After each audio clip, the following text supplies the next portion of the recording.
আসসালামু আলাইকুম গাইস, কেমন আছেন সবাই? ভালো আছেন? আজকে আমি আপনাদের মাঝে নিয়ে আসলাম ওমানি কার্কু মাছ। ওকে দর্শক ভাইরা, দেখেন কার্কু মাছ খেতে খুবই সুস্বাদু এবং খুবই টেস্টি। এই দেশের সাগরের মাছ খুবই শক্তিশালী এবং কি পাওয়ারফুল। দেখেন দর্শক ভাইরা, আজকে আমি ওইটা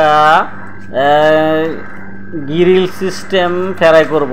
ওকে দর্শক ভাইরা, দেখেন আমি কীভাবে মাছগুলাকে ভালো করে মশলা দিয়ে মিক্স করে নিলাম। মিক্স করার পরে আধা ঘন্টা কি 1 ঘন্টার মতন আমি ফ্রিজে রেখে দেব। ওকে দর্শক ভাইরা, দেখেন আমার মাছগুলা মশলা কি মশলা ব্যবহার করলাম।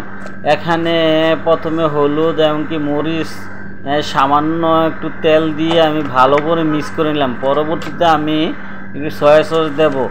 এর পরবর্তীতে আমি একটু লেবুর টক দেব এবং কি তেঁতুল টক দেব। দেওয়ার পরে এটি মাখা মাখা করে সুন্দর করে ফ্রিজে রেখে দেব।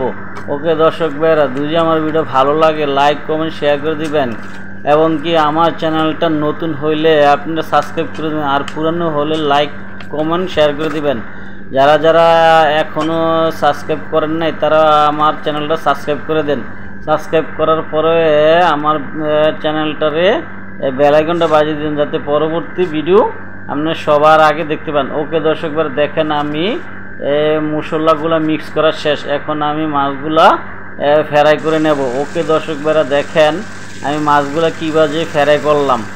ফ্রাই করার প্রথম যেই তেলটা দিলাম ওই তেলটা আমি দেখাইতে খেয়াল নাই, ভিডিও বানাইতে খেয়াল নাই, তাই এগুলা আমি ফ্রাই করার ভিডিও দিলাম যাতে লং ভিডিও না হয়। ওকে দর্শক ভাইরা, ভালো থাকবেন সবাই। আসসালামু আলাইকুম।